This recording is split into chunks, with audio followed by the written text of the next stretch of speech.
iyo ari wigaba buriya mu bihe by'intambara abasirikare bato bakora uko bashoboye kurinda umutekano no gusigasira ubuzima bw'umukoroneri wabo. Kubera iki? Kuko gahunda zose z'intambara, strategie zose z'intambara, imipango yose y'intambara niwe ubayifite, niwe ubabwira ati nimunyuraha, abamajoro munyuraha, abariyetona munyuraha, abakapiteni munyuraha, abameni munyuraha, niwe uba afite road map yose na master plan y'intambara. Iyo rero umwanzi mwivuganye ubwo biba bipfuye, bagwa imishwari nyine bagatatana. Abakirisitu nibamenye yuko ni igisirikare cy'Imana kigomba kugota kikarinda uyu mukoroneri wabo, uyu mugaba wabo wa batayo y'Imana, kuko naba mu mwanya kugira ngo bahubwo bamutereza grenade umwanzi bafashe umwanzi, bazahita umwanzi namwivugana n'ubundi itorero rizasenyuka. Mu bintu Imana yangiriye ubuntu, narwanyije ikintu cy'amacakubiri y'amatorero. Kuko amatorero, umuntu yatangiraga itorero, Imana yamuha umugisha, abantu batangira akumva yabaye igitangaza, agatangira gusebya andi matorero, nabisanze Butare. Ariko natangiye kujya ntegura ibiterane mu mafaranga yanjye, nkabahamagara bose. Nta mupasitori Butare utarigeze aza muri katedrali kuvuga ubutumwa, ariko nashaka kubaha ubutumwa ngo turi bamwe, turi igisirikare kimwe cy'ubwami bw'Imana, duhangana n'umwanzi umwe.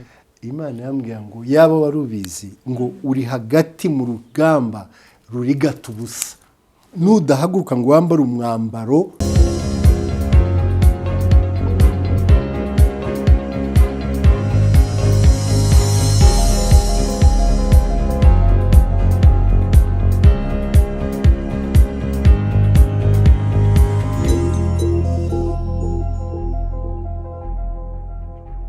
Reka tubasuhuze mwese abadukurikiye muri uyu mwanya, tubasabira umugisha w'Imana kandi tuvuga tuti data n'ukuri abahaza uburame birakwiriye ko murama kugira ngo mubashe guhamya imirimo y'Imana. Ngiye nitwa Ikuzo Emmy, tubana kenshi mu biganiro bitandukanye, ngira umugisha wo kubana namwe nanone muri uyu mwanya. Mbasabiye umugisha n'ukuri, Imana ibahe umugisha. Abari mu masaha y'igitondo mugira igitondo cyiza, abari mu masaha y'umugoroba umugoroba mwiza, hanyuma bari ku masaha y'amanywa ababonye iki kiganiro ku manywa mugira igicamunsi cyiza. Tugira abakozi b'Imana batandukanye tuganira kugira ngo badufashe batwubake. Buri utaganiye n'umusaza ntumenya ibyo so yasize avuze cyangwa sogokuru wawe. Rimwe na rimwe rero iyo tutekereza ku bakuru nuko aba ari ibitabo, kandi ibitabo bibitse byinshi bizadufasha. Dukora ibiganiro bitandukanye ariko bitujyana mu ivugabutumwa cyane cyane. Uyu munsi turi mu kiganiro cy'umuryango ariko n'ubundi gihura n'iyobokamana kugira ngo bibashe kudukomeza, turebe abakuze mu mwuka, bakuze mu mubiri bahereye. Hanyuma rero ndi kumwe n'umubyeyi, ndi kumwe n'umushumba mu mwuka no mu mubiri. Turi buze kuganira ndetse na Mama Ganza we muramuzi, turi kumwe tubana kenshi mu biganiro bitandukanye by'umuryango. Ariko noneho muri uyu mwanya tugiye kubakira birumvikana, ariko Mama Ganza turi buze ko mu buryo bwo gusengera umushumba amutwakirire. Uri umuntu mukuru aba ari umuntu mukuru. Hanyuma rero hari abantu dushimira bakoze subscribe, Imana ibahe umugisha. Nawe utarayikora uyikore kugira ngo tuganire cyangwa se dusangire byinshi by'umumaro. Nkunda kubabwira nti abantu kenshi baje kuri YouTube usanga bagiye muri entertainment, ariko ni byiza mugomba guseka, ariko mujye mureba nibibatunga mu buryo bw'umwuka. Hanyuma rero ukoreshe ya kuko niyo nkunga ikomeye uraba uteye iki kiganiro. Munyemere twakire umubyeyi turi kumwe, Jolie Mama Ganza umuganwa, yose ndayavuze. Atwakirira umushumba hanyuma tuze gutangira tuganira nyizina tubahe na topic uyu munsi. Kari mu Mama Ganza. Murakoze cyane. Naye ndabasuhuje mu izina rya Yesu, mbifurije amahoro aho muri hose kandi mbasabiye umugisha. Muri abantu b'umumaro cyane kuri twebwe, muri abafatanyabikorwa beza, muri umugisha wacu. Mudufasha muri byinshi, mutuma umurimo tuwukora twumva dushize amanga, mutuma tuwukora twumva dufite izindi mbaraga muri imbaraga zacu. Niko mpora mbabwira. Imana ibahe umugisha mwese aho muri, abakora share, Imana ibahe umugisha wa subscribing, Imana ibahe umugisha abakora like, abakora, kuko icyo tugamije nuko ibiganiro ducisha kuri iyi channel cyangwa kuri uyu muyoboro, icyo tugamije ni uko hagira uwo kigeraho Imana yagiteganirije kikamugirira umumaro, yaba ari umuto, yaba ari umukuru, yaba ari uwanyuze muri ibyo bihe byo tuba tuvuga, yaba ari uzabinyuramo, ariko bigatuma hari icyo natwe tuzaba tumariye uwo muntu. Njya nkunda kubivuga ngo ntabwo turi abadasanzwe cyane, turi abantu, turi abakozi b'Imana, turi abana b'Imana, duharanira cyane gushyira itafari kurya abandi nabo bagenda bashyiraho mu buryo bwo kubaka umuryango n'ibindi byose n'izindi nzira zose nziza zatuma umuryango nyarwanda ndetse n'abandi bose badukurikira bashoboye gusobanukirwa ubutumwa umera neza. Imana rero duhana umugisha, tunejejwe cyane uyu munsi n'iteka Imana yaduteye ryo kubana n'umubyeyi wacu, umubyeyi dukunda cyane, umubyeyi nishimira cyane. Uyu munsi kuri jye ni umunsi udasanzwe kuko dushoboye kubana n'umubyeyi. Imana yo mu ijuru ibaha umugisha, nzi ko muri bwunguke byinshi cyane kubera uyu mukozi w'Imana wo turi kumwe ari buze kubibwira. Yenda hari n'abandi bari bunezezwe nuko basanzwe bamuzi, bakaba banejejwe no kongera kumubona imbere y'amaso yabo. Rero mbere y'uko tumwakira, reka tubanze twiyegereza Imana, aba ari we mushyitsi mukuru dutumira, Mwuka Wera ndetse na Yesu Kristo, kugira ngo ibiganiro byo turi bugire bize kugira ireme. Turakubashye Mwami w'abami, tuguciriye bugufi cyane, dupfukamishije amavi y'imitima yacu, turagushimiye kandi turaguhimbaje kubw'ineza n'ubuntu bwawe kuri twebwe, izina ryawe rihabwe icyubahiro. Amen.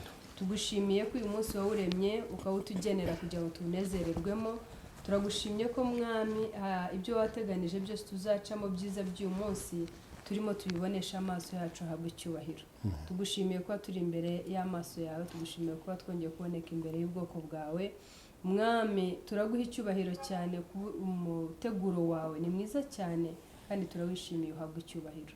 Ibiganiro byose byo dukorera aha rero Mwami w'abami, ntabe ari twebwe uri buvuge, ntabe ari we uyoboye gahunda, ntabe ari we mbese Mwami, ntabe uwo ari we wese ntagire ugaragara, hagaragara Imana Data, hagaragare Imana Mwana ndetse na Mwuka Wera. Rero ubuyobozi bwawe Mwuka Wera nibwo bwonyine duteze amatwi yacu, twizeye kumva gusa icyo Mwuka w'Imana tubwira kandi akanacyo natwe twubahiriza. Umukozi wawe guhora ku ngoma niwe wamuteguye, niwe ufite message wamuhaye cyangwa ubutumwa, ndetse Mwami tugushimiye ko buri busohore nk'uko Imana yabiteganije. Mwami w'abami, tuzi neza ko wamusize, tuzi neza ko wamuhamagaye, tuzi neza ko yicaye mu ntebe y'uwawe ubwawe wamuteganirije. Nta doubt, ntabwo dushidikanya kuri icyo ngicyo. Habwa icyubahiro rero ko agiye kutugaburira ibyo wemeye ko tugaburira, kandi bitunge ubugingo bwa benshi ndetse n'ibitekerezo bya benshi, kandi tuzi ko hari impinduka iri bubeho nyuma y'uko twumva amagambo meza yashyize muri we. Icyubahiro n'ikuzo bibi byawe, shimirwa buri wese dukorana umurimo kandi umuduhera umugisha. Natagwa isari azasarura.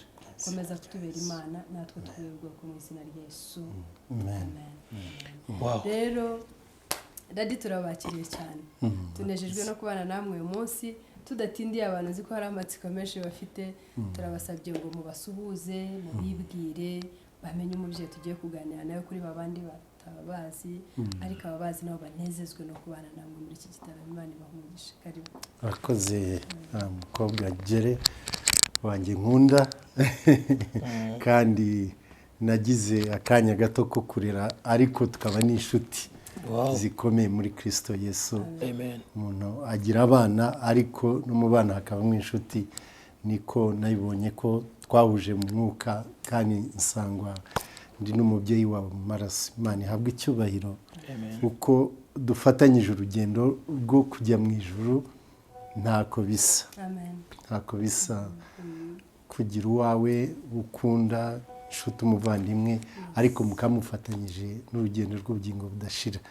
Nshimye Imana rero bw'aka kanya, kandi namwe mbashimira kuntera iteka ryo kuntumira ku kiganiro nk'iki. Amen. Kuko nk'umubyeyi hari benshi bakabaye batumirwa, ariko Imana yangiriye ubuntu kugira ngo aka kanya tugasangire.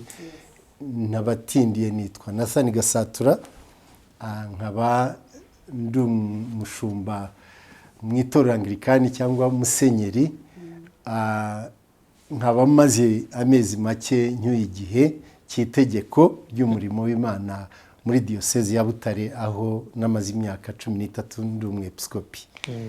Ariko muri rusange nkaba bw'ubuntu bw'Imana maze imyaka 45 mvuga ubutumwa, nkora umurimo w'Imana mu bihugu byinshi sinabijyamo, ariko nanjye nejejwe n'aka kanya no gusanya namwe ijambo rituri imbere cyangwa ryateguwe kandi kuri uyu muyoboro w'ikoranabuhanga.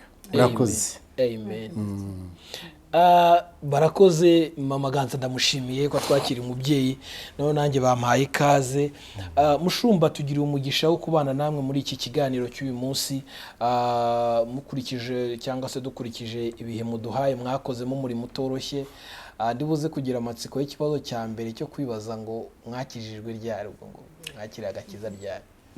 Nakiriye agakiza mu mwaka w'1976,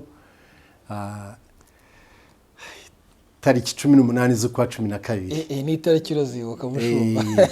N'isaha nayikubwira kuko nirigere nyibagira uko ubugingo bwanjye bwahindutse ukundi. Hari aho navuye naho nagiye. Wow.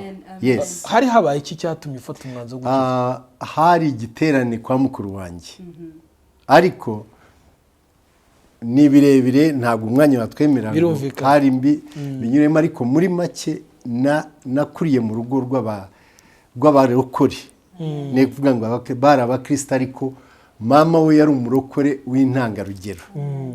Hari se wabo wari musenyeri mu itorero Anglikani, ni nawe umwe mu banteye umwete n'ishyaka ryo kujya mu murimo w'Imana.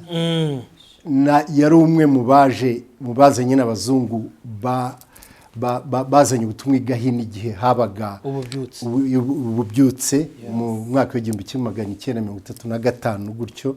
Ariko bari baraje imbere gusa imbaraga z'Imana n'umuriro w'ijuru w'Umwuka Wera wamanutse mu mwaka hagati y'umwaka w'1934 na 6 gutyo, imyaka nk'itatu. Uwo rero kuko yari yarize sogokuru ari we se wabo wa mama, yari yarize ni Burayi, so n'umwe mu babasemuriraga, ariko aba n'umuvuga butumwa, aba n'umwe yabaye umupasitori w'umwirabura wa mbere mu by'ukuri mu Rwanda n'u Burundi. Yitwaga Kosiya Sharita, yitabye Imana. Ariko icyo nashatse kumutanga urugero, yajyaga avuga ati Esther mama, ati ndamukunda cyane, ati kuko ni umurokore w'icyuma, atuhora yuzuye Umwuka Wera. Ubwo yari umubyeyi we. Uwo mubyeyi rero yatweretse ubwiza bw'Imana, atwereka imbaraga z'Imana, atwereka ubugingo burenze ubwenge mu mvugo no mu ngiro. Amina.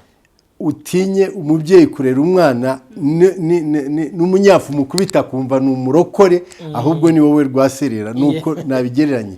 Twabonye Imana rero iwacu, ariko ntabwo byambujije nk'abandi basore kwirwanga njuragira nshakisha ibyo abandi bashaka, urubyiruko rugenzi rwanjye. Kuri iyo myaka 20 yuzuye nibwo nakiriye Kristo Yesu nk'umucunguzi wanjye. Icyo rero nta byibagirirwa, nuko muri jye nahoraga numva mfite umwenda, naramenye ukuri ntandukanye kibi n'icyiza, nzi ko nzarimbuka nintakizwa. Ariko jye bikaba byarananiye mu mbaraga zanjye, ariko nkahora nsaba Imana nkavuga, Mana, mama yarakumenye, Kosiya Sharita yarakumenye, Bishop Kivengeri wambwiye ubutumwa yarakumenye, kuko yari perezida w'inama y'ubutegetsi w'ishuri ryacu. Yahoraga tubwira ubutumwa imyaka, n'abandi benshi. N'uwo mukuru wanjye aho narindi, ndakwinginze ntuzareke ngo ndimbuke, kandi naramenye ukuri. Uwo munsi uri izina, hari byinshi byabibanjije, ariko niwo hari igiterane iwacu bajyaga basengeraho n'abarokore bandi.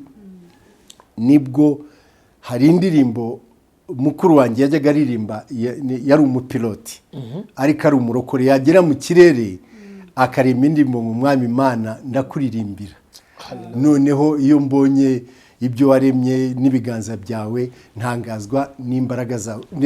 Barayiririmbye uwo mugoroba. Hallelujah. Yarayiririmbaga kandi yamaye lifuti, nkumva ndapfuye, nkavuga nti indege ikorotse igashya ikaba umuyonga agiye namanuka nk'akabuye nkitura muri gehinomu mukuru wanjye akazamuka nk'akanyoni akajya mu ijuru nkumva ndashize. ariko uwo munsi numvise nduhutse. Niyo mbwiye abantu ntibabyemera, nari akantu katavugaga cyane, nari umuntu watinyaga cyane, nari umuntu nako nitinya, ariko nasaga nasa n'uwavumbutse mvamo undi muntu koko ikiremwa gishya nk'uko ijambo ry'Imana rivuga. Ni umunsi rero ntazibagirwa. navuze nti Imana, imyaka nononye yabaye yariwe n'inzige, uzayinyiture maze ngukore nivuye inyuma n'ubugingo, ubwenge n'imbaraga. kandi Imana yaranshoboje kugeza uyu munsi. n'uyu munsi numva nkaho nakirijwe ejo, numva umuriro muri jyewe n'ishyaka, nk'uko Dawidi yajyaga avuga ati numva rintwika nk'umuriro. rero Yesu yambereye, Yesu ambera byose, ambera uburyohe icyo gihe cyane uburyohe birumvikana. icyo gihe mukiri abasore, hari abasore mwabyirukanye ubasize mu isi, uhinduriwe amateka n'ubuzima, niko Pawulo yavuze ati ubu icyaremwe gishya. hanyuma bari abasore mwabanaga, hari abari mu buzima bwo kwiga neza, kuko ikiganiro cy'uyu munsi ni uburere n'ubuvuke. tubavuga ngo uburere buruta ubuvuke, kubera icyo abanyarwanda bakoresheje iyo mvugo. mbere yuko twinjira mu kiganiro nyirizina, bisa naho ari ukugisegura kugira ngo abantu babyumve neza. hari abasore benshi mwabyirukanye icyo gihe, ubasize mu isi, hanyuma wowe urahindutse ubaye icyaremwe gishya. ubuzima mwari mubanyemo bo batangiye kugufata gute ubasize hariya?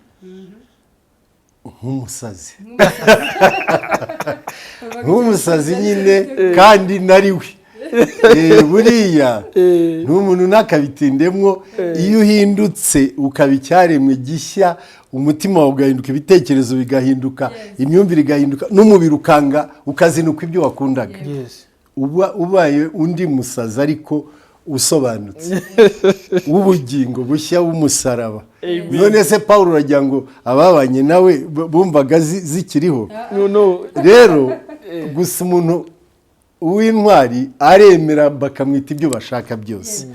ariko ntabwo byafashe imyaka myinshi. nagiye kubona mbona abasore bagenzi banjye, uko nari umuhanga mu ishuri, nari umuntu usobanutse, ntabwo nari no mu bupagani bwanjye no kutamenya Imana, ntabwo nari urwaserera uteye nabi.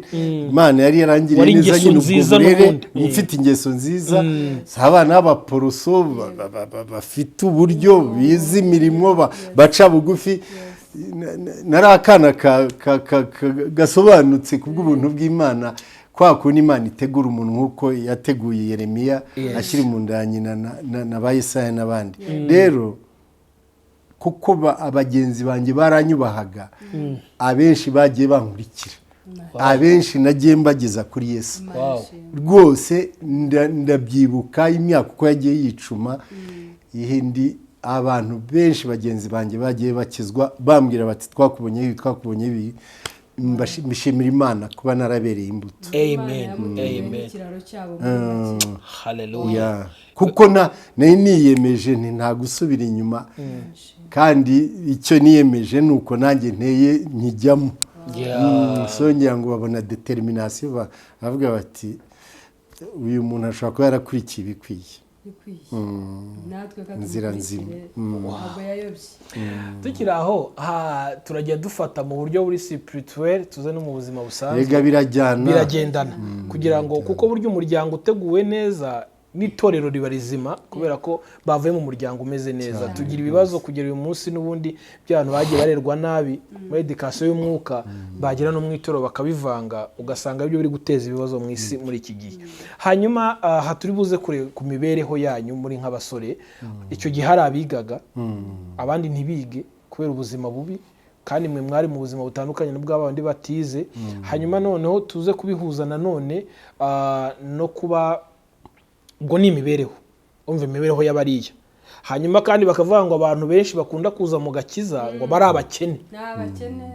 abantu basobanutse bazi ubwenge, ntabwo igihe cyanyu bazaga mu gakiza.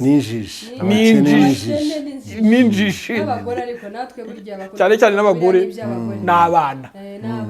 none ugiye muri icyo cyiciro, kandi ari umugabo. hanyuma mutwereke ishusho y'icyo gihe kuri bandi bafite imibereho iri hasi ariko mwe mufite imibereho isa n'igaragara hariya ariko mwakiriye agakiza. Nta kintu byakoraga icyo kintu muri rubanda, nta kintu byakoraga nk'impinduka. navuga ngo iki kiganiro mwahisemo gukora uyu munsi no kuba twumviriza abadukurikiye, jye navuga ngo kuri jye ni mwayobowe, mweretswe kuko ni ikiganiro cy'ingenzi cyane ku buzima bwa benshi, ku buzima ku isi, mu itorero. nako hari ubwo umuntu abura ijambo mu kinyarwanda ariko mu kizungu icyo bita fondamentali cyangwa fundamento cy'ingenzi cyimbitse, kuko umuntu wese kiramufataho, ari umubyeyi, ari umwana, ari icyiciro kindi cy'uburere buruta ubuvuke.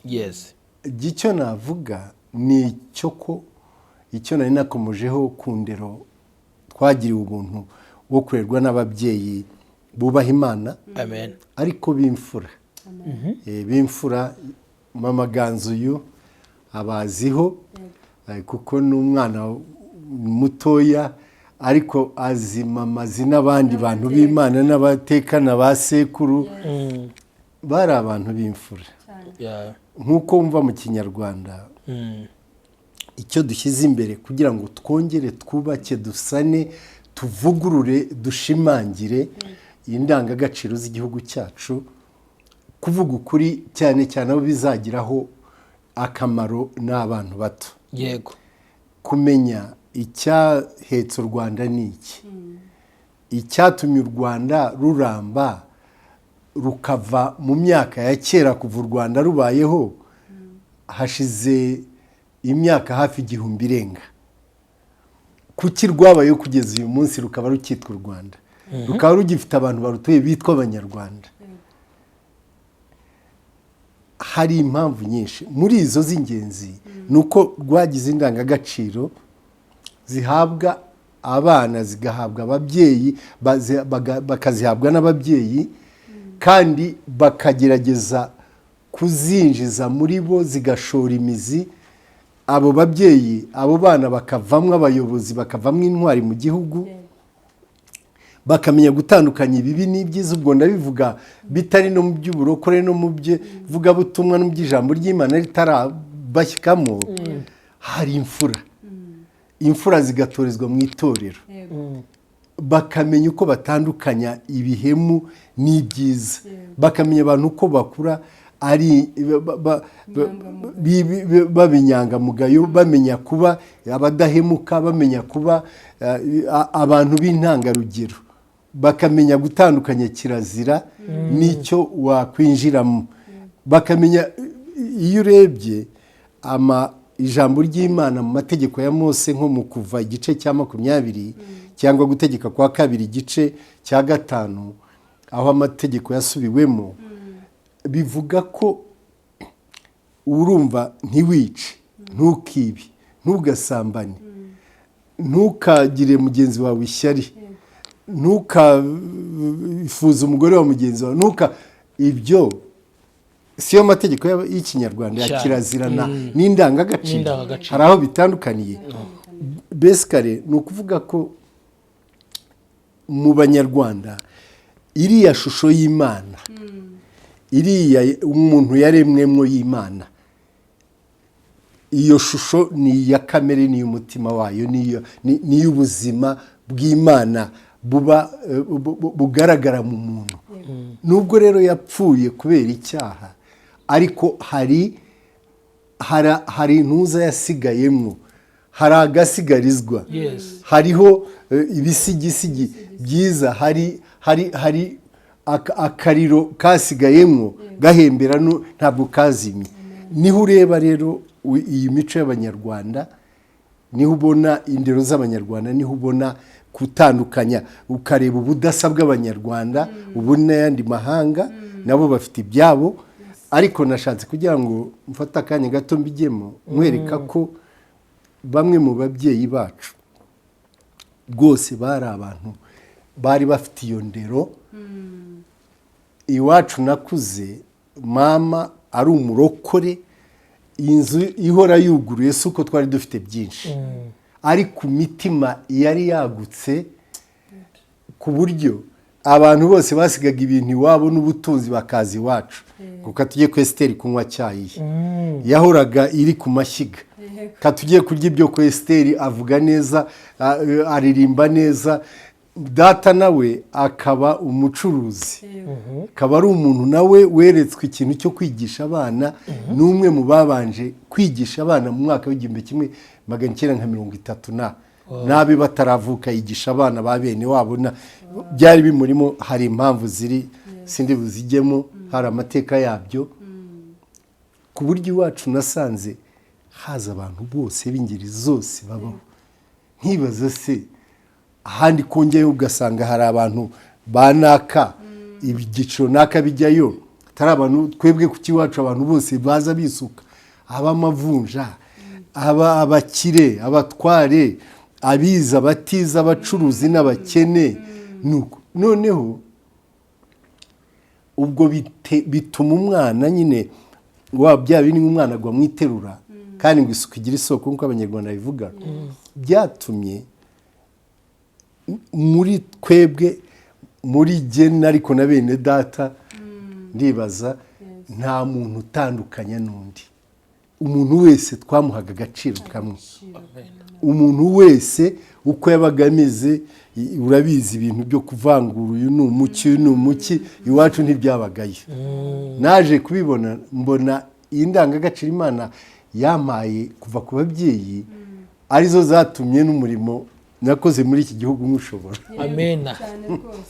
Umwe wese jye sinya ntandukanya ninde, kandi muri iki gihugu cyacu nibyo bimwe mu bikenewe by'ingenzi. So wambazaga rero uti byabahaye butumwa ki, byatanze message ki? Kuko ntabwo natandukanyaga.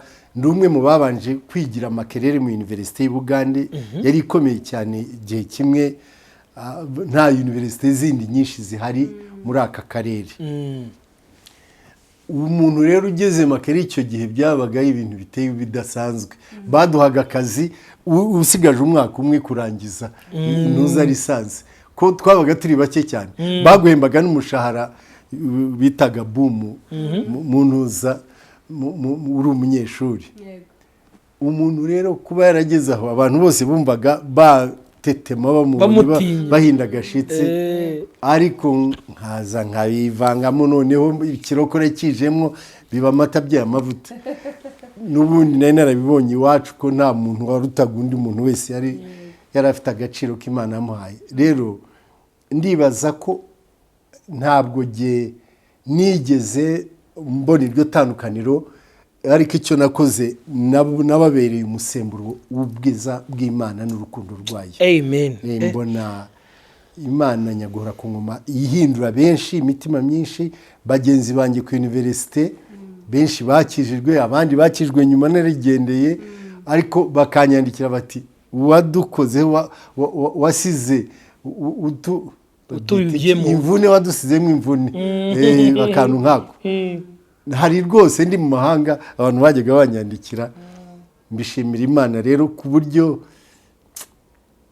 numva ubugingo bwanjye bushize agahinda. Kuko nk'uko ijambo ry'Imana rivuga muri Mariko 12:30 ngo ukundisha Uwiteka Imana yawe ubugingo bwawe bwose n'umutima wawe wose n'ubwenge bwawe bwose n'imbaraga zawe zose. Numva naragiriwe ubuntu mu ntege nke, n'ubu ngihangana n'isi n'umubiri na Satani, ariko numva ntacyo nicuza ko ntirokeyemo mu kazi k'Imana. Nkumva kugeza ubu numva ari sawa. Muri make gukizwa kwe byagize umumaro cyane, twakundi uko babazaga byagize umumaro cyane mu basore bagenzi. Urumva baramubonaga agasanga si wa mukene nk'uko bazi ko byirikirwamo n'abakene. Noneho barabona basanga naho ari umukire nta bwirasi afite, naranize. Noneho bareba bagasanga ni n'umuhanga, si ukwiga gusa, barigana ni umuhanga. Urumva ko byagize ingaruka nziza cyane ku rubyiruko rw'icyo gihe bagenzi bawe, kubera ko baravuze bati uyu muntu ntiyayobye ahubwo twebwe nitwe biyobeye hari iki murimo hari iki murimo dukwiye gukurikira hari icyo yabonye cyiza kubera ko babonaga bagasanga byose byo bakekaga ko ari byo bituma umuntu ajya muri ibyo bintu ahubwo we arabirengeje ni umukire erega mwarabakire bari abantu batoroshye ntibari bafite byinshi nk'uko yabivuze ariko mu rwego rwabo bari bishoboye bakabona ni umuntu wishoboye afite ubwenge yarize kandi arangije arakizwa byagize umumaro ukomeye cyane mushumba kuganira namwe ni ibintu umuntu atakwifuza gusoza nonaha ku buryo nakwifuza ko twakomeza tugakora n'ikindi kiganiro ubutaha kubera mufite ibintu byinshi byakwigisha isi uvuga ngo isi nonaha turimo iri guhura n'ibibazo bimwe na bimwe biri guterwa na edikasiyo nk'abantu babonye hari ijambo nsa nibuze gukomerezaho mwavuze ryitwa imfura imfura ni ijambo rikomeye duse n'abagarutse mu mwuka cyangwa muri cya gice twita spirituel cyane uyu munsi isi n'imvuga isi ni uko byamaze ku affect isi yose muri rusange dufite abitwa abakozi b'Imana tutari buze gutunga agatoki mushaka kuganira ukabura uburere afite mu buryo bw'umwuka noneho ukibaza ngo abayoboye ari buze kubajyana he ari buze kubaha iki adafite watabonye icyo ni kimwe icya kabiri usibye kuba yarabonye icyo kintu kandi biragoye kuba muri we ari umuntu ufite ubumuntu kubera ko nta wabumutoje ubwo ni bwa bupfura tugarutseho nta wabumutoje bwa bupfura ntabwo noneho niyo mpamvu tubuze kuvuga ngo ikiganiro kimeze gutya ngo uburere buruta ubuvuke mushumba kuba mwarakuze neza turabikesha ababyeyi babareze bakabatoza ubwo burere noneho ubihuze n'uyu munsi ese mushumba iyo urebye uyu munsi tudahise dusubirana hari mwabyirukanye n'abo mwabyirukanye n'uyu munsi urwego bagezeho urabona uburere mwabyirukanye cyangwa mwahawe n'ababyeyi banyu murimo murabubona muri sosiyete iriho uyu munsi ari mu buryo busanzwe bw'umubiri n'ubw'umwuka navuga yuko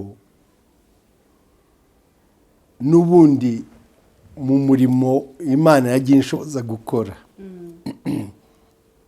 nagiye ngerageza gukora icyo nakwita guhuza no kunganiranya na integration nkoresheje ijambo ry'uruzungu kwentegra umuco mwiza ndetse n'agakiza kuko bijyana n'ubundi iyo ubibona nk'uko wavuga ngo agakiza ni uruganda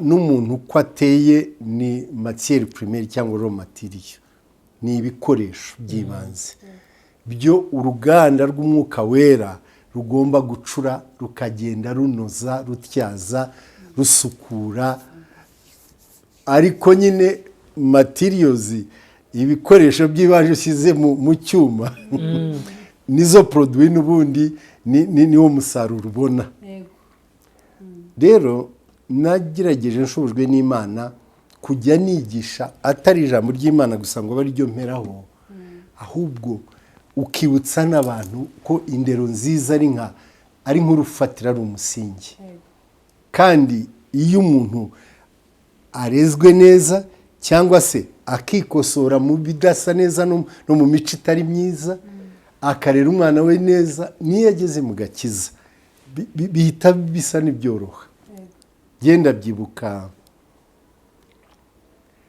nk'umubyeyi umwe mu bambwiye ubutumwa rwose bakambera urugero rwiza ibya mama nabivuzeho gato nabikomojeho ni umuntu witwaga Musenyeri Festo Kivengeri yari umuvugabutumwa w'icyamamare yari umuvugabutumwa ku isi yose yari umurokore mwiza wera imbuto z'umwuka wera zo gukiranuka z'urukundo z'ineza umurokore ubona nyine ukamwifuza pe nanone ni umwe mu bambereye role models cyangwa se icyitegererezo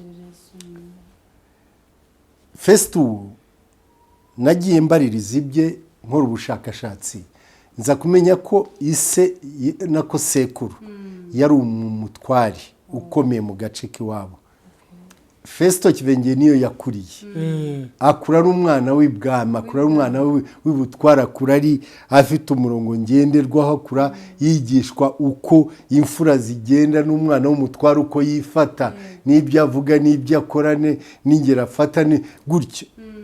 Byatumye akijijwe ya romatiriyo yose, ya mateka yose, ya porosesi yanyuzemwo, bimufasha kuba intangarugero no mu kuba umuntu w'Imana ndetse n'umuyobozi w'umukiranutsi, kandi ku rwego ruhanitse uko yari musenyeri. Rero nkibaza ko gusubiza icyo kibazo hari singishubije uko wabyifuzaga, ariko navuga yuko icya mbere Imana iguhaye gerageza ube intangarugero.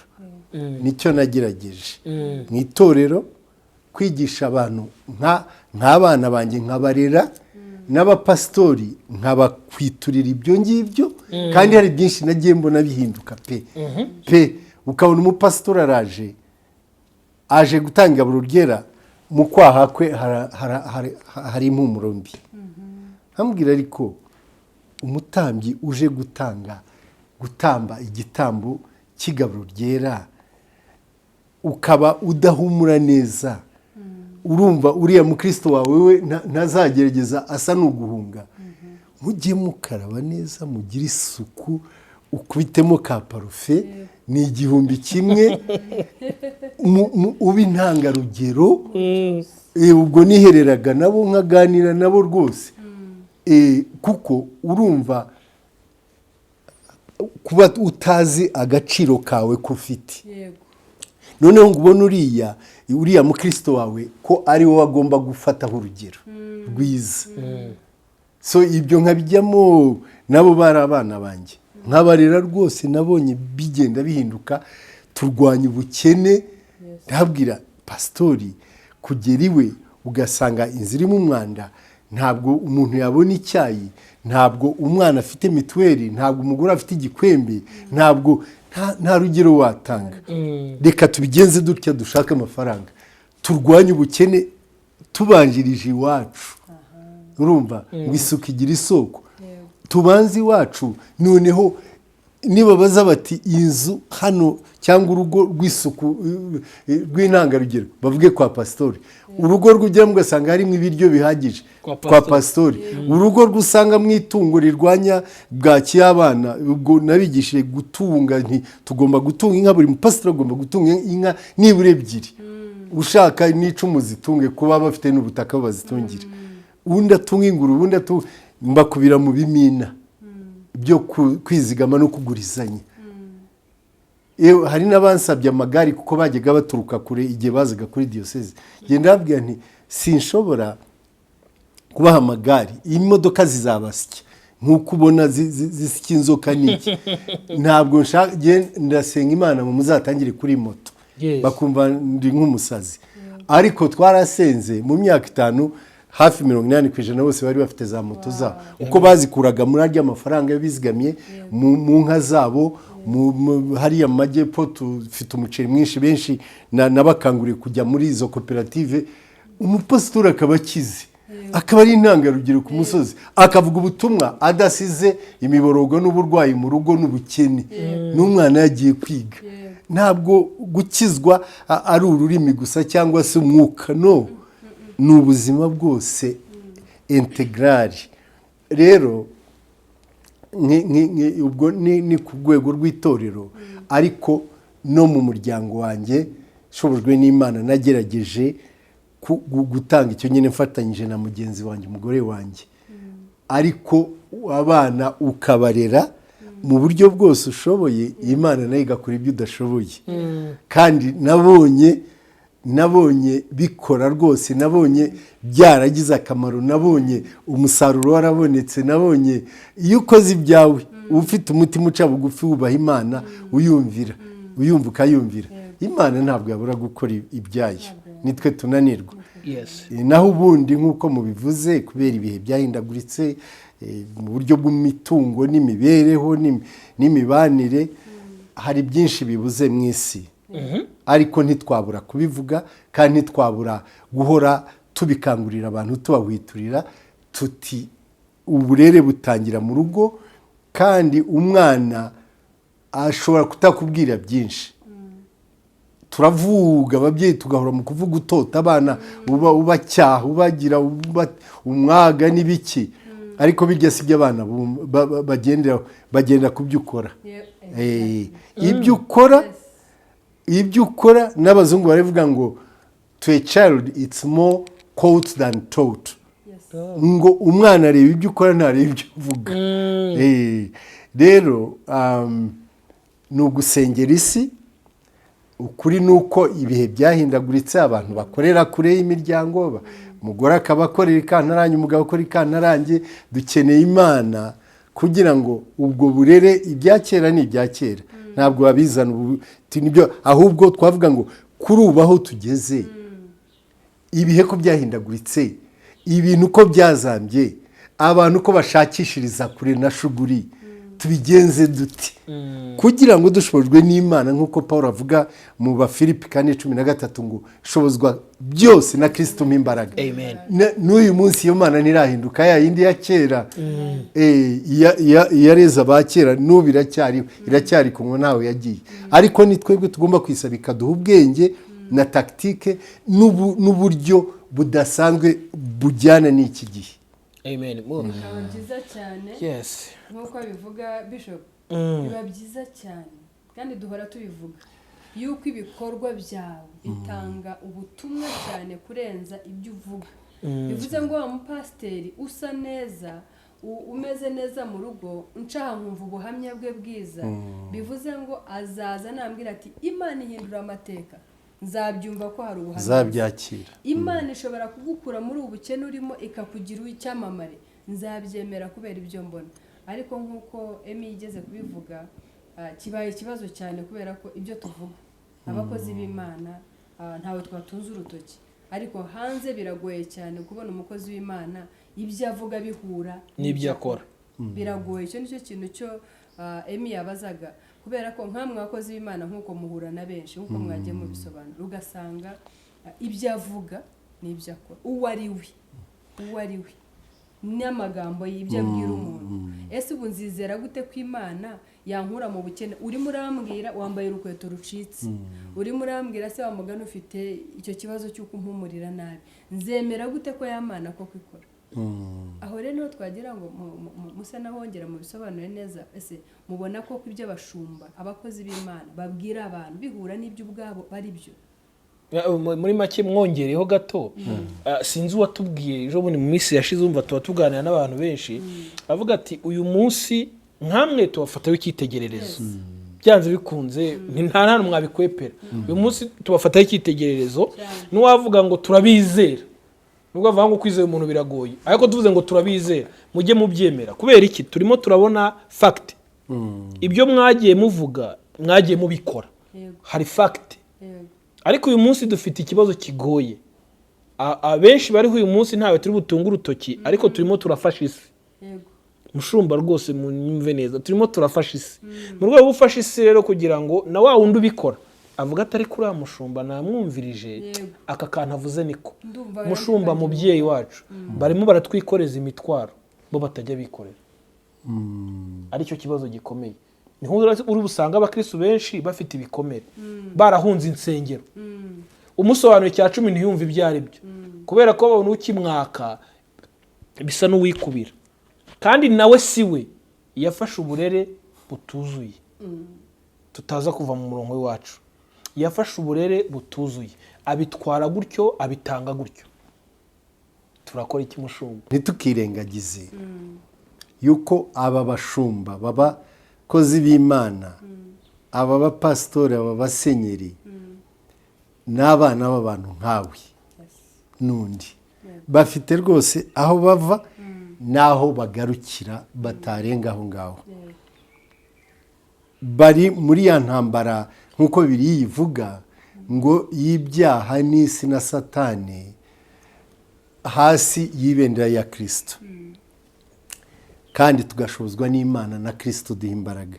So icyambere reka tubanze tunamenye yuko aba bashumba nk'uko Emi yabivuze tubashyizeho amaso, tubahanze amaso, ni urugero kuri twe, tubitezeho byinshi. Nyine ni nk'umubyeyi, ni nk'abana uko baba bari imbere y'umubyeyi baba bazi ko umubyeyi ashoboye byose, ariko nyamara siko bimeze. Umubyeyi mwese muri ababyeyi, ntabwo umubyeyi ashoboye byose, ariko umwana we uri ijuru n'isi kuri we. Urumva mama wa Ganza n'abandi, hari aho imbaraga zawe zitangira n'ubwenge n'ubushobozi bikagarukira, bikajya bitangira n'aho bigarukira. Rero ku bantu b'Imana, reka tugerageze kuri abo bakristo baba barakomeretse, kuri abo bakristo barimeze nk'abana beza mu itorero, ariko ahari bakamera nk'abana ubumwe, ntibakure ngo basobanukirwe ko ijambo ry'Imana rivuga ko umuntu wese mu isi ntawe ukiranuka, ntawe wujuje 100%. Ivuga ngo umukiranutsi agwa 7, ngira ngo niko bivuga, ariko akongera agahaguruka. Muri Kiliziya Gatolika niko bajyaga batwigisha ngo umukiranutsi bwiraguye 7, ariko ni ijambo ry'Imana bivuga ngo umuntu afite ahatangira n'ahagarukira, afite ubushobozi bunaka.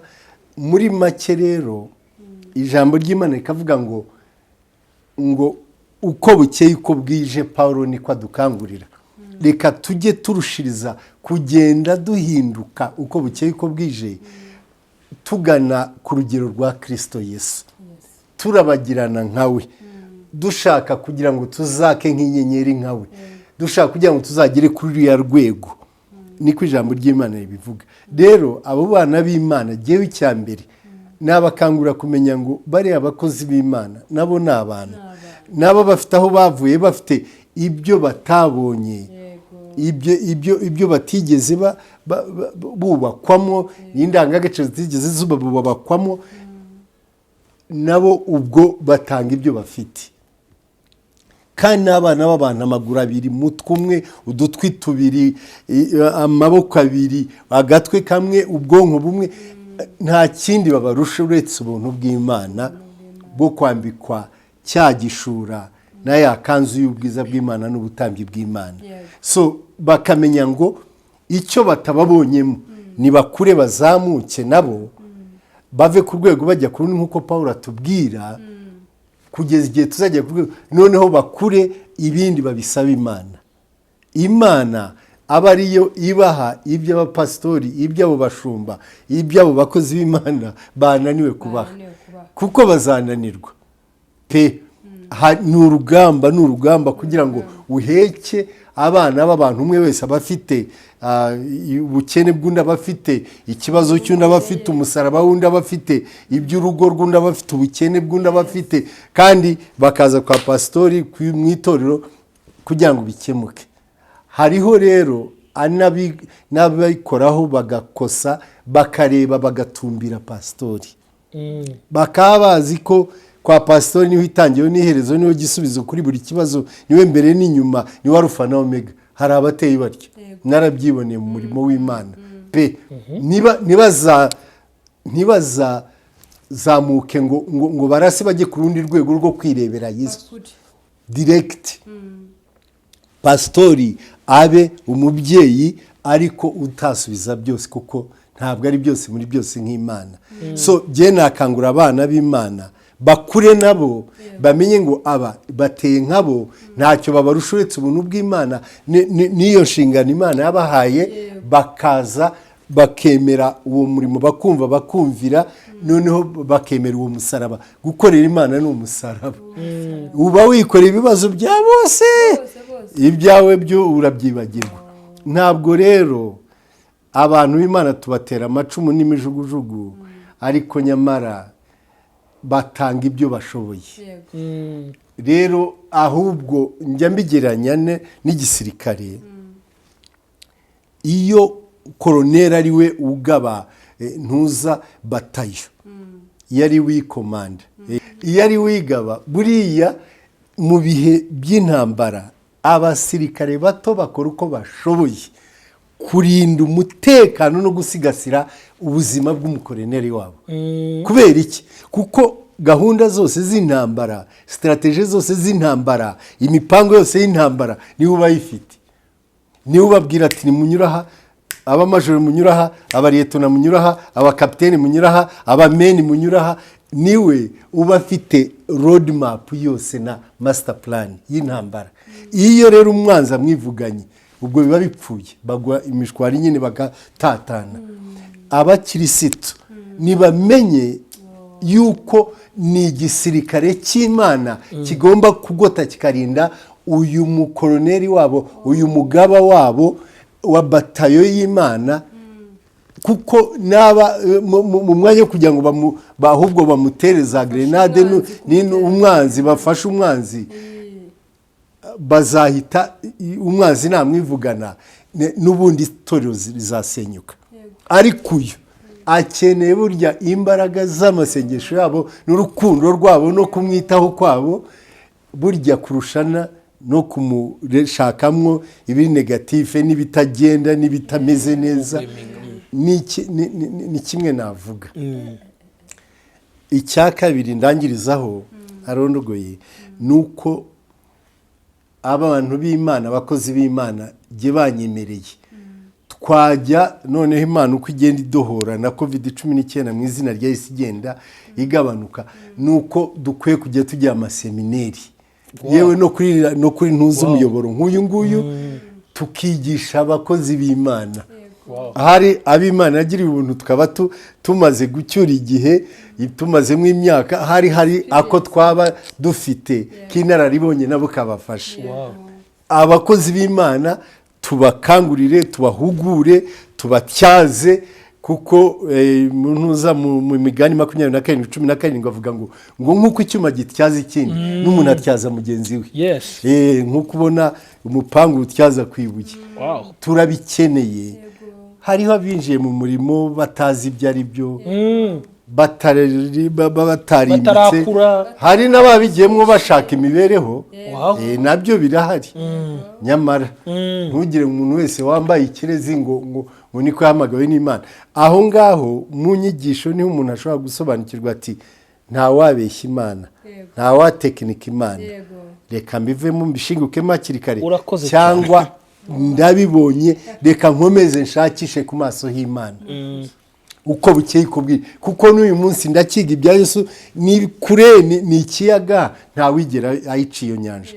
Ariko umuntu wibeshya ngo amaze kumenya byinshi agatangira kwigira icyo atari cyo, abantu b'Imana banesheshwa no guca bugufi no guhora bazi ko ntacyo bazi gihagije, ugahora wigira mu universite y'Umwuka Wera kuko ngo niwe mwarimu mukuru. N'uyu munsi nzashaka Imana kugeza umwuka wanjye wa nyuma. Turabikeneye rero kwiga. Hari ugenda akicomeka iyo akigunga akumva ko ari yihagije, ariko umuntu akeneye undi. Hari n'ababyeyi bakeneye ababyeyi babaruta, tukagenda dutyazana dufashanya muri uru rugendo. Nicyo gituma jyewe mu bintu Imana yangiriye ubuntu narwanyije ikintu cy'amacakubiri y'amatorero, kuko amatorero, umuntu yatangiraga itorero, Imana yamuha umugisha, abantu batangira akumva yabaye igitangaza, agatangira gusebya n'amatorero, nabisanze Butare. Ariko natangiye kujya ntegura ibiterane mu mafaranga yanjye, nkabahamagara bose. Nta mupasitori Butare utarigeze aza muri katedrali kuvuga ubutumwa, ariko nashaka kubaha ubutumwa ngo turi bamwe, turi igisirikare kimwe cy'ubwami bw'Imana, duhangana n'umwanzi umwe, ariko dushaka kuba turi muri twa batayo dutandukanye. Ariko Yesu naza, twese tuzazamuka. Tubimenye hakiri kare, umwanzi ye kutugabanyamo ngo atumeneremo, akora ibyo ashaka. abaca imbaraga. C'est ça. Nicyo n'ubundi abashaka. Yafashijwe. Amen. urabwirije. None se ubundi burya ngo akazi kanye nakaretse, ndi umuvuga butumwa gihe. Amen. Haleluya. Bikomeye cyane. Haleluya. Twebwe nitwe turimo nanone tunaniza abakozi b'Imana. Bananirwa kumenya ko nibo babumbati bafite ibintu byinshi muri bo byadufasha noneho ahubwo tubahanze amaso gutya kandi turabacira imanza uko bwije aho kugira tubasengere nta kubatera ingabo mu bitugu ahubwo tubabe hafi tubakeneyemo byinshi. Ikindi numvisemo ni uko birababaje cyane nk'umubyeyi iyo urera umwana ukabona ntakura ukabona umwana ntakura mpise mbigereranya n'abana banyu mwebwe mwareze abana mubarera ari abana umubwira wikora iki wica wigira urya biza kugera igihe ariko akwereka ko nawe yabaye umugabo akwereka ko nawe yabaye umugore imyumvire yahindutse ahubwo natangira kujya yicana nawe mukajya inama aragraduatinga ava kuri level imwe ajya ku yindi ava haranashaka agira urugo rwe bivuze ngo umubyeyi kurera umwana nacyo ni ikosa rikomeye ukarera umwana ukabona buri gihe ni umubebe ariko kenshi bituruka ku mubyeyi burya kenshi bituruka ku mubyeyi kuko ukitse umwana afite ikibazo ariko ntabwo umwana abura gukura waramubereye urugero rwiza ntibishoboka ndashaka kuganisha ngo icyabitera either ni umwana cyangwa ni umubyeyi umwana afite ikibazo cyangwa umubyeyi afite ikibazo ibyo biraba turi mu isi. Imana ibaho umugisha muri ababyeyi beza mfite igihamya cyo kubihamya njya nkunda kubivuga rimwe na rimwe iyo ntanga ubuhamya.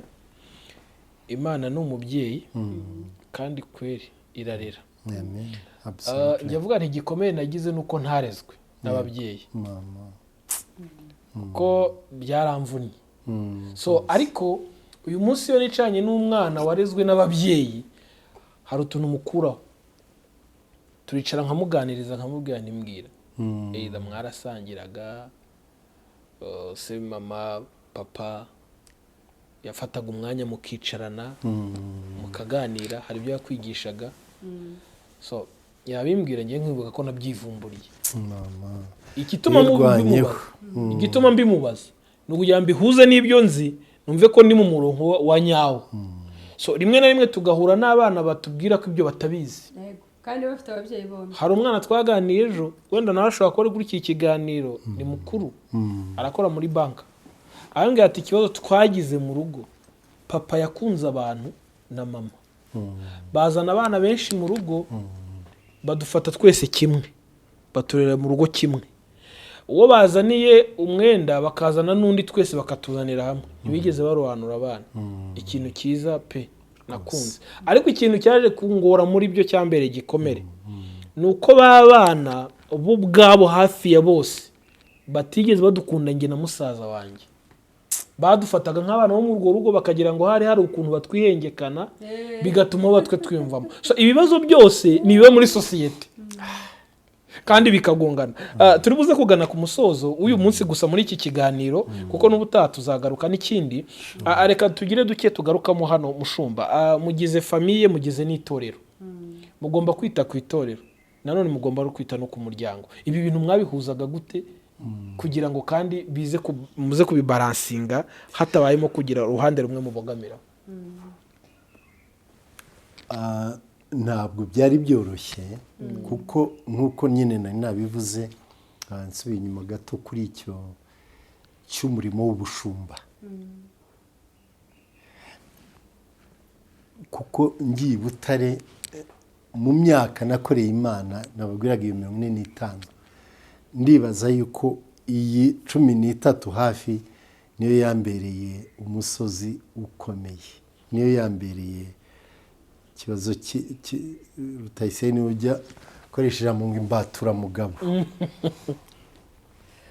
ingorabahizi byari binkomereye cyane cyane cyane aho ushobora gukora witanze wese wiroshye ariko abantu bakabikuba mu zero nta uri bukubwira ati courage nta uri bukubwira ati bimeze bitya ndabona bya pe umuntu akakwimana komanteri naba ari byiza ariko si byo ngiyemo nashatse kugira ngo nkwereke ko korera Imana n'umutima wawe wose witanze warahamagawe n'ubugingo n'ubwenge n'imbaraga n'ukwikorera umusaraba ugasa n'uwiyanze buriya ni nko kubona umusirikare agiye ku rugamba kuko ubwo ndi i Butare niho Imana yambwiriye nsenga rimwe mu ijoro ryose ndi mu makesha yanjye jyenyine, kuko hari imisozi yari imbangamiye ikomeye cyane, senga Imana ngo inyereke ubwenge n'uburyo nabisohokamo. None Imana irambwira ngo nkugize generali. Ndavuga si Imana ko ntigeze mba n'umusirikare, ibyo bisobanura iki? Imana yambwira ngo yaba wari ubizi ngo uri hagati mu rugamba rurigata ubusa, nudahaguruka ngo wambare umwambaro w'igisirikare nk'uriya Pawulo avuga mu Efeso 6, ugomba kwambara umwambaro w'umugaba ukajya kugaba ingabo zanjye, kuko umuhamagaro si imikino, ntabwo ari ubusivili, ni ubusirikare. Nibwo nasobanukiwe kurusha, hari najyaga mbisoma yuko icyitwa umuhamagaro ni nk'uko ubona umusirikare agaba ku rugamba, ntabazi ko azagaruka cyangwa azagira, kandi kizamurasa isasu rituruka hirya cyangwa hino, nk'uko intwari zacu zose n'imanzi zaguye zahise zivuganwa n'abandi n'abanzi tuzi mu mateka yacu, ari mu Rwanda ari n'ahandi. Nta wari uzi isasu cyangwa se umwamba aho wagomba guturuka, ni Imana gusa ibigutije ubwo buzima. Rero navuga yuko ikintu cyo kuringaniza cyangwa se cyo kunganya no guhuza umuryango n'itorero byari umubare utoroshye, ariko Imana iba yarabiguhaye niyo ibizagushoboza n'ubundi. Rero najyaga nyisaba ubwenge igihe cyose mbonye umwanya, nkakomeza mfite umuyoboro ufunguye n'umuryango wanjye, nkakomeza mfite umurongo ufunguye n'umugore wanjye. Hari n'aho tutabanye imyaka hafi 5, ariko nagomba kumenya yuko nzi uko bameze, tukavugana n'abana baba bari hanze y'igihugu, tukaganira kugira ngo bamenye uko meze, dusengane n'aba ari no kuri telefone, dusengane n'aba ari no kuki, ariko noneho mugume mufite communication iri hafi na hafi, ntimuse nk'abagize ntuza. Ikindi cya kabiri, hari agatabo nasomye kavuga ngo indimi 5 z'urukundo, yango ko gatabo murakazi nibagiwe hoteli, ariko ngo indimi 5 z'urukundo, 5 langages d'amour, 5 languages of love. Iya mbere ivuga ngo ujye ugira igihe cy'agaciro, quality time, na mugenzi wawe n'umuryango. Nagerageje uko nshoboye igihe gito uko cyaba cyose, ari mu rugo, ibyo nkora, ibyo nganira n'umugore wanjye n'abana, nkareba ngo ni igihe kigize akamaro uko cyaba kingana cyose, mukibyaje umusaruro. Naba musohotse mukajya hanze mukajya hamwe, naba baguriye twa kado, naba umugore wanjye arwaye atameze neza, abagore baratubyariye baraduhekera imigongo yabo ugasanga umwe ntimeze neza, ugasasa uburiri, ugatunganya, ugakora utundi dusuku. Utwo ni utuntu nunamagamo nkadukora nyine nta kibazo mfite, ko Imana yangiriye neza ikampa imbaraga, ikampa Esiteri wawe undi wa muporoso w'umwaka w'igahini yari yarabitwigishije gukora imirimo yose, kandi nkaba agahungu keza kazabaga pasitori, nkamwumvira. Yari inshuti yanjye cyane kuko naramwumviraga, sinari ko nzabamwo pasitori na musenyeri, ariko Imana yari iritegura. So buri murimo wose ubu nta murimo ntakora, ari igikoni, ari ukuragira inka, ari uguhinga, ari ugusasa, ari kumesa, n'utuntu turiya nyine abantu batavuga mu ruhame. Utwo natwo dufite communication, dufite message dutanga. Ikindi, kuba inshuti y'abana bawe n'umufasha wawe, ariko noneho cyane cyane ku bana nibyo nagiye niga tuvuga uburere n'ubuvuke. Umwana kumugurukira ntumubere dictateur, ntumukange, mugakura muri inshuti. Nta mwana wanjye tuticaranye noneho ngo mubaze inzozi ze zafite, mubaze ibyo yifuza mu buzima. Kandi nkunda gusoma cyane, abana banjye nabigishe gusoma, bakunda ibitabo kundusha, basoma na byinshi kundusha, kuko buriya mu gusoma harimo byinshi by'umumaro birenze n'ibyo wize mu ishuri bikugurura. Noneho ubwo namenye izo nzozi ze, tukagenda tujyana muri urwo rugendo, kandi ukabimubwira uti ndagukunda, uretse kuba so wakubyaye ujye umenya ko ni inshuti yawe. Nawe ujye umbwira akakuri ku mutima nk'inshuti yanjye, ntukabitinye, kuko n'ubundi uri urakura, ugiye kuba umugabo, uzigendera ujye mu isi hirya no hino, so ujye umenya yuko you have a father friend. Ibyo byamfashije kubona abana banjye bakura, ukumva ntibishisha umubyeyi, barakubaza icyo bifuza kubaza, kandi ukabona wa mugani nk'uko mwabivuze, Mama Ganza arafata icyemezo cy'umugabo. Ukabona wamugiriye inama, waramwubatse, waramuteguye, waramutinyuye, waramusengeye, ibindi ukarekurira Imana. Imana nayo igakora ibyayo bisigaye. So nasanze rero icyo kwifasha ko umuntu ari mu kazi, ukajya kurera paruwasi ya rubanda iyawe ipfa, nta bugabo burimo. Uribaza mu rugo wawe byangirika, ukajya kubaka umuryango w'itorero, ujya kubaka ibya rubanda, ibyawe biriyo bipfa, ukajya kuzimya umuriro w'inzu y'umuturanyi yawe ishya.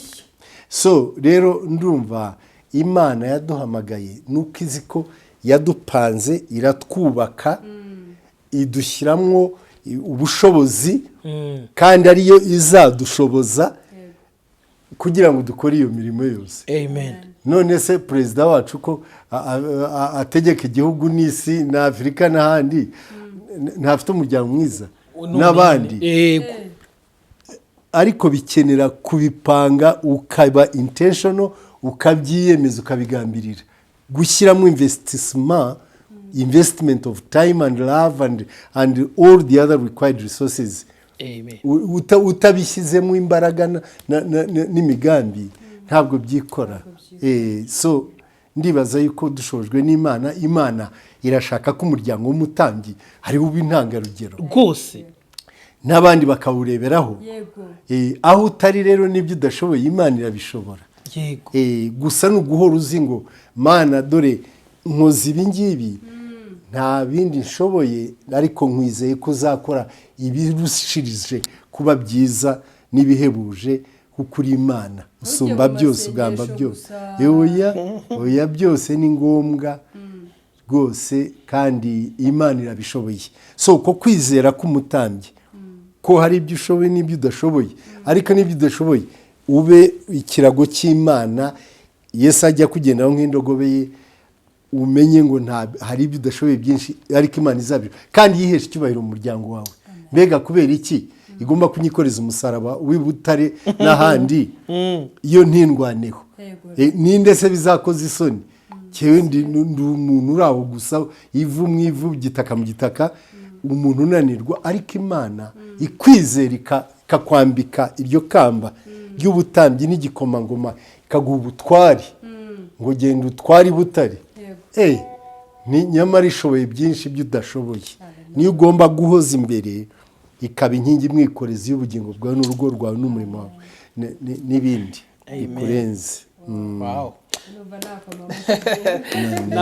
Usibye amashyi, mushumba, tageti yacu nyirizina ni ukugira ngo uyu muryango nk'uko mubisorejeho, abakozi b'Imana bajya kubaka umurimo, bajya gutegura abantu b'Imana, bahere mu rugo.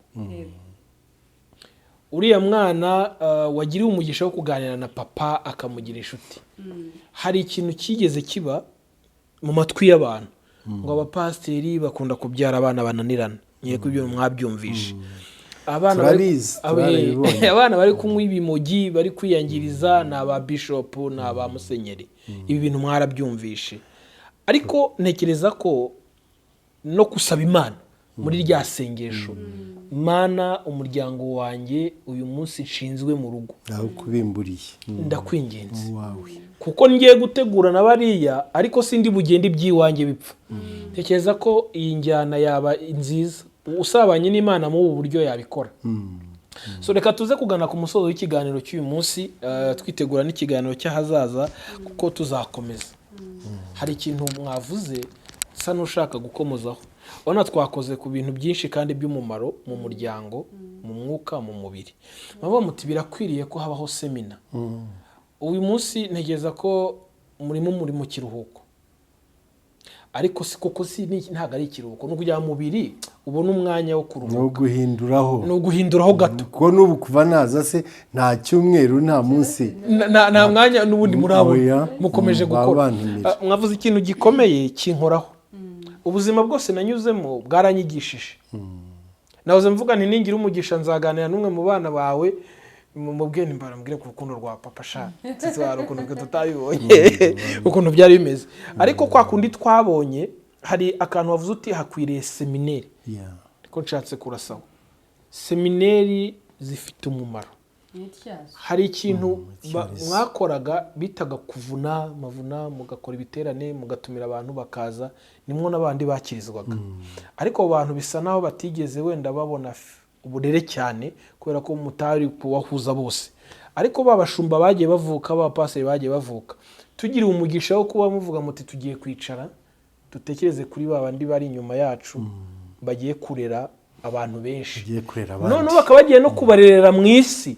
itandukanye n'isi twe twarimo mama ganza twakunze kugana tuvuga tuti umwana w'uyu munsi bajyaga bamubwira ngo mwibuke ko mu kiganiro cy'umuryango umwana w'uyu munsi wo mu cye cyashize bajyaga bamubwira ngo umwana aca mu mukondo yavuka uyu munsi babimubwira areba kuri YouTube bakareba ukuntu umubyeyi abyara so isi yarahindutse rero tuti abashumba b'uyu munsi wenda bana badukurikiye batwumve nta n'uwo twaterewe nta n'uwo twakondana kandi mwakoze kuduhugura mukavuga muti niho shitani iri kurasa umwambi kuko ari bafite ubutunzi mu basengere nahigiye ikintu gikomeye nkavuga ni noneho rero mudufashe izo semina turi abanyamakuru turi abavugizi ba rubanda tubaca kubwira abantu benshi mushumba ni mu bitegura ndi mu bantu ba mbere bazashyiramo umusanzu bikagera ku bantu benshi za nyigisho muzitegure mbere yuko covid yazaga rimwe na rimwe wabonaga tujya kuvumba ahantu habaye nk'amasemineri apana kubwiriza kuko bibiri bavuga ngo byose byarumvishwa hasigaye kumva Imana abantu barabwirizwa cyane ariko ntibagire icyo bacyura ariko iyo bicaye bakiga byibuze kamusigaramo nkavuga rero umushumba uwo musanzu rwose ntarava kuri kamera rwose mu butwemerere biri official mbada umunsi niho tutafata ariko se ubundi none se ubundi tumaze iki ababyeyi b'inararibonye ubundi tumaze iki kari icyo ngicyo ubundi ko ari wo murimo duhamagaye wo kubaka bato mu bintu Imana yashyize ku mutima wanjye ni ikintu cyitwa kubaka ubuyobozi abayobozi bato ni ntuza rwose n'ubu ahangaha ubona ahangaha Imana yaduhaye mu bintu bya mbere nshaka kuzatangiza n'ibyo rwose buriya busitani wabonye buriya ndiyo ndabisengera ariko icyo bita mentoring na coaching na leadership development ni ibintu bikenewe cyane ndetse si no mu bintu biri spirituel gusa ariko n'imibereho nk'uko nakubwiraga ukuntu buriya Satani yihaye gusuzugura itorero ry'Imana n'abakozi b'Imana gatsinda bamwe bashatse kwigiranya n'ab'isi ngo bagende bapinganwa ngo ageze kuri jipe nanjye ndayigura ageze kuri V8 nanjye ndayigura ageze kuri Range Rover nanjye ndayigeze kuri etage nanjye ngomba kwiyubaka none ugasanga ni ugupinganwa kandi muri domaine badahamagariwe n'ubundi Imana yabiguha kwira bifite cy'ingenzi ni ukwizera so ukumva nk'aho isi ari rwo rwego n'abakozi b'Imana b'ubwami bagomba kugenda ariko sibyo ntabwo ari byo. Duhamagariwe urundi rwego ahubwo ruhanitse cyane ruri hejuru y'iby'isi. Rero iki kintu cy'agasuzuguro ku itorero ry'Imana, kuko hari bamwe twagiye tubona ubutumwa mu buryo bucucitse bugoramye, biriya by'abamisiyoneri bamwe bajyaga batubwira ngo umuntu agomba kuba umukene ukazakirira mu ijuru. Ariko kuba umukene ni mu mwuka. Ngo muri Matayo 5 ngo hahirwa abakene uko bazahazwa.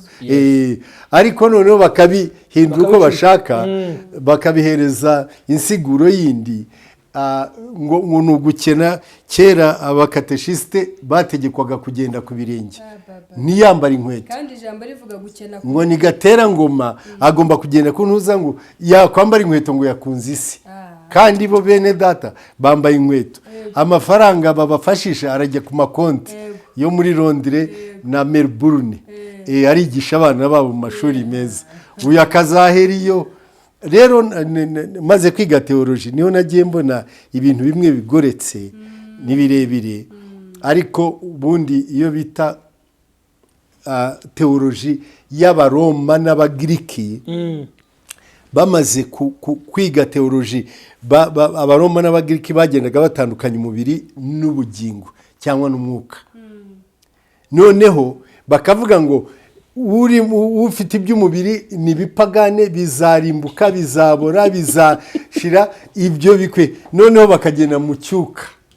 Ariko ubundi Bibiliya y'isezerano rya kera, kuko iyo ngiyo cyane ni isezerano rishya, bagiye bacurika bagoreka. Isezerano rya kera rihuza byose, ni holistique. Yesu murabyibuka yajyaga akiza abarwayi, akagaburira abashonje, agatanga imisoro, byose ntacyo yasigaga. So byose byari imbumbe bijyana. Rero ko Satani yananiwe kugusha abantu waza mu itorero, arababeshya ati bimujye mureba ko ari ibintu. Noneho bigatuma isi yareba umukozi w'Imana ntacyo afite, ntawe ahagaze, bariya nta bwenge bagira, nta gahunda, ni abakene, barasuzuguritse. Ariko iyo ni filozofi, ni ideoloji ya Satani, ni teoloji ya Satani. Ku buryo umuntu w'Imana akwiye gukoresha imbaraga ze zose, n'ubwenge bwe bwose, n'ubugingo bwe bwose, n'imbaraga ze zose, agahesha Imana icyubahiro. Kandi iyo utarambuye ibiganza, Imana se yaheresha icy'umugisha. Ibyo wakoze nibyo raw material y'uruganda rw'Imana ikwirakwiza, nk'uko biba imbuto igahita iturikamo ikavamo nyinshi, ukeza umusaruro mwinshi. So Imana iyo ukoze nibwo iguha umugisha. Umunebwe nta mugisha yabona, yawukura Yesu. So rero ntitukagendeye muri icyo cyuka na teoloji iri fake yo kuvuga ngo umuntu w'Imana aguma, ntabwo ari byo. Ku buryo rero nagomba gusoreza kuri icyo. Yaravuze ati, sinibuka gatoya ikibazo wari ubajije, mugategura izo nyigisho tukamena justement kugira ngo wigisha abakozi b'Imana, abo bayobozi bariyo bazamuka, yuko iyo dukoze, iyo tuvuze ijambo ry'Imana ariko tugakura n'amaboko mu mifuka, tukamenya ngo nk'uko Yakobo bivuga mu gice cya 2 mu murongo wa 14 gusika nka 26, ngo kwizera kutagira ibikorwa kuba gupfuye. Iyo wizera ukumva wasenga ugahora mu cyumba cy'amasengesho gusa, udahinga, udakubita hasuka, utaragira agahene n'akagurube n'agakoko, udakubita intuzi igishyimbo mu butaka, Imana izashaka ibyihereza umugisha yuri. Noneho kwa kwizera kwawe udafite ibikorwa, kugume kwizera gusa, ariko ntacyo kuri bubyari. Rero abantu b'Imana bakeneye kubimenya, bakamenya. Paulo nicyo avugiraga ati, ntacyo nigeze mbarushya, ntabwo nabasabye, ariko nabakoze mu murimo w'Imana. Narangiza nkajya kwidodera amahema, nkinjiza kashi, njyewe ubu ngubu naruhutse kuko nabaga mu cyaro nakoraga bizinesi z'icyaro nari mfite ihene hafi 200 mu mayaga nta mushahara nabona gufatika ntayo bakirisitu bari so ariko nagomba guteka umutwe wanjye nkareba nti hariya mayaga dufiteyo hegitari 20 nkabwira umwe mu bahungu banjye b'abapasitori sha dore muri yo murihingira muri yo nanjye ndagirira nkamuha amafaranga nkagira so ubwo ukagira ute nturindire ngo ibiceri bizagwire nawe bigwize nkahinga amasaka igihe cy'amasaka ariko nkabura mfite cash flow cyane kandi mwanya wo kugira ngo niba amafaranga cyangwa se ngira ndi mfatanye gize nakwikoreye Imana igahereza umugisha ibikorwa n'imirimo y'intoki zanjye so ni ibintu nk'ibyo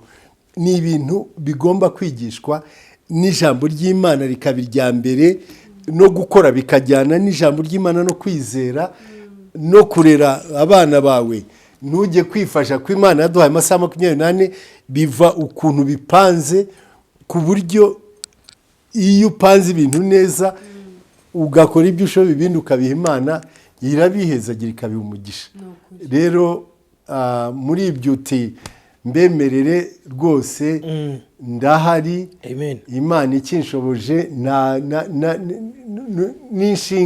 n'inshingano tugomba guha abo babyeyi bato turuta dufite icyo twakungura n'inararibonye Imana yaduhaye rwose ndabyemeye ibya ofisiyeri nibyo ntazi ariko mu icyifuzo cyo ndacyakiriye haleluya reka twakire Mama Ganza twerekeze ku musozo anabasaba kudusengera kugira ngo aya magambo iki kiganiro ibi twarimo byose biherekejwe n'ijambo ry'inkomezi mu isengesho kugira ngo imitima yakiriye ikomeze akoze cyane Imana yo mwijije guha umugisha kuri uba dufashije cyane kandi dufatanya muri byinshi ibihe byose Imana ijye guha umugisha cyane ndetse n'abandi bose dufatanye Imana ijye ibaha umugisha amen dushimishijwe cyane no kuba twabanye n'uyu mubyeyi ni ukuri ni umugisha udasanzwe nibyo yamigeze gukomozaho utaganiriye n'umukuru ntamenye icyo se utaganiriye na se rero tugize umugisha ukomeye kuba twabanye namwe ni ukuri tubigiyeho byinshi hari byinshi bishoboka ko nibazaga n'abandi benshi ariko tubonye igisubizo aho twahoraga tuzi ngo uyu nguyu kumbe twaje kumenya ngo nitwe tukwiye ahubwo kwirebaho aho twari tuzi ngo umwana muri make twize ibintu byinshi cyane Imana yo mu ijuru baduhera umugisha dusabye wa mbere ni uburame kugira ngo dukomeze tugire byinshi tubigiraho haleluya ngirirwa ubuntu nk'uko dadi igeze abivuga ngirirwa ubuntu buri uko muvugishije buri uko tuvuganye hari byinshi cyane nagiye mbigiraho menye neza ko umumaro w'umubyeyi mu mwuka mu mubiri hari byinshi byo nyambabonaho kandi ni ukuri nkumva Imana nyishima cyane kuba uri umwe mu babyeyi banjye rero Imana yo mu ijuru ibaha umugisha mutubwiye ibintu byinshi ibaha umugisha kandi tubasabe yamigeze kuvuga ngo mu bitwemerera official natwe reka tubasabe nanjye ngiye kubasaba ngo ikindi gihe kubera tuzi neza ko hari comments ziri buze kubaho hari benshi bari buze kudusaba ko n'ikindi gihe twakongera kubana nawe turabibasabye niba bisaba mwuka byaramwe muzatwemerere mwongere mutubonere umwanya nk'uyu wa mwanya w'agaciro mwigeze kutwigisha muri za muzeshani zize kutubwira zo mu gatabo mwasoma natwe uyu mwanya w'agaciro twongera kubasaba muzatwemerere rwose Imana yanjye murakoze cyane naho ni umugisha kubona aho usangirira iby'Imana yaguhaye kuko si ibyacu ni ibyo gusangira rero iyo abantu bakubonyemo akamaro ni agaciro baba baguhaye rero muri ubwo buryo dushimiye Imana cyane namwe kandi turabashimiye cyane Imana ibaduhera umugisha turabasabye rero nk'uko twabikomojeho isengesho riherekeza iki kiganiro kugira ngo buri gihe duhora tubivuga kuri uyu murongo ngo icyo twifuza ni uko uw'Imana yateganirije ubu butumwa bwamugeraho bushobora guca kuri wowe wakoze share ushobora guca ubwe akaba ari ku murongo akurikiye, ariko icyo twifuza ni uko hari uwo ubu butumwa bwageraho kandi bukamugirira umumaro, hakaba indi ntambwe yatera ari mu buryo bwo kurera umwana we, ari mu buryo bwo kurera abakristo, ko twamenye ko nawo ni umuryango mukwiye kwitaho kandi mumenya ko muzabazwa. Rero turabasabye ngo muherekereshe iki kiganiro isengesho. Imana ibahe umugisha. Amen. Kadusenge. Witeka Mana y'imbabazi nyinshi, uri umubyeyi usumba ababyeyi, uri Imana yatubereye ku bakumenye bagiriye ubwo buntu buhebuje, watubereye itangiro, utubera iherezo, utubera inyuma n'imbere. Witeka utubera inshuti idahinduka, idahemuka, idahinyuka, idahana, idatenguha, idaharangwa haruke nk'izo mu isi. Uri umubyeyi usumba ababyeyi.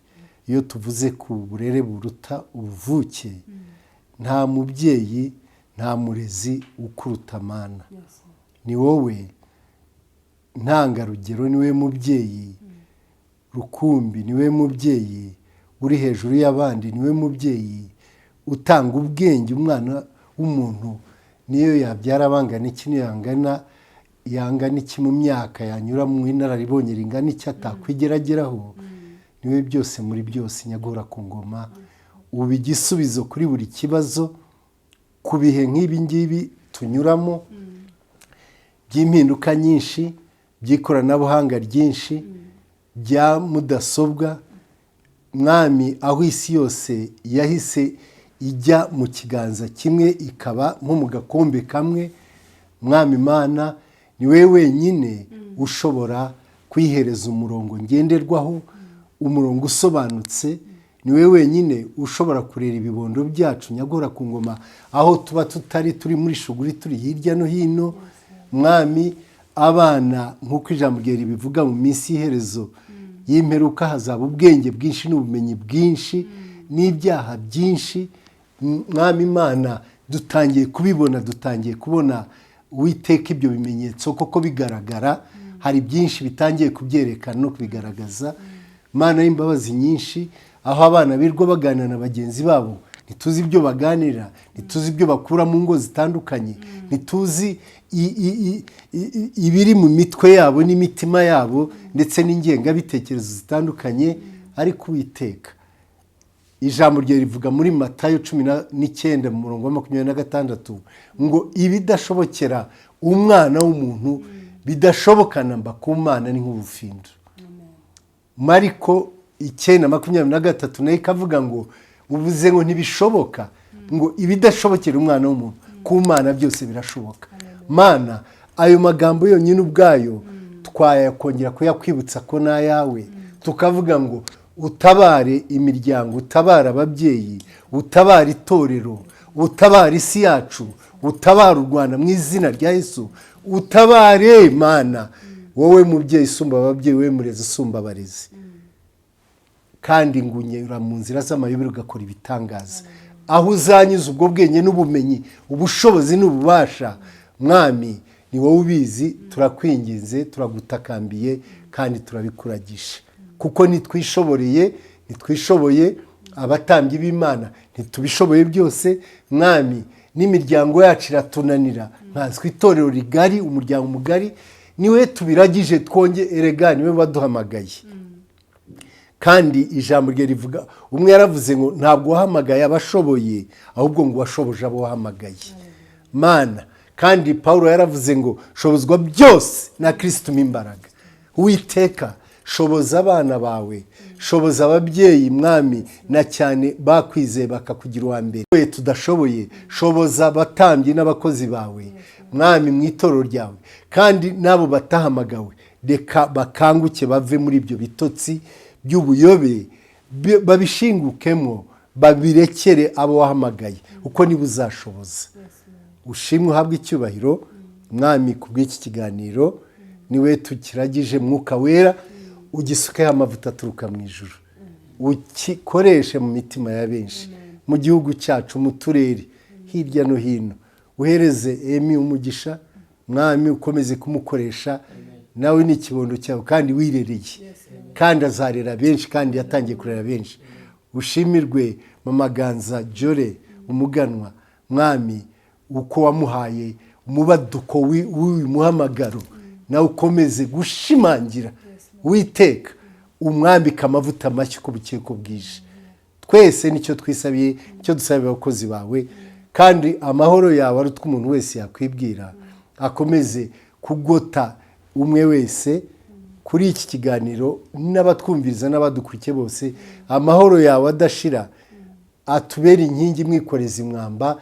Ayo mahoro yawe agote abayobozi bacu kuva kuri perezida wacu Mana urarishinga n'abo bakorana bose, kugira ngo abanyarwanda babeho bagire amahoro, bave mu mudugararo, batunge batunganirwe, baryame basinzire, babyuke bakore. Mana ubaho umugisha kandi nabo uzabaha iherezo ryiza.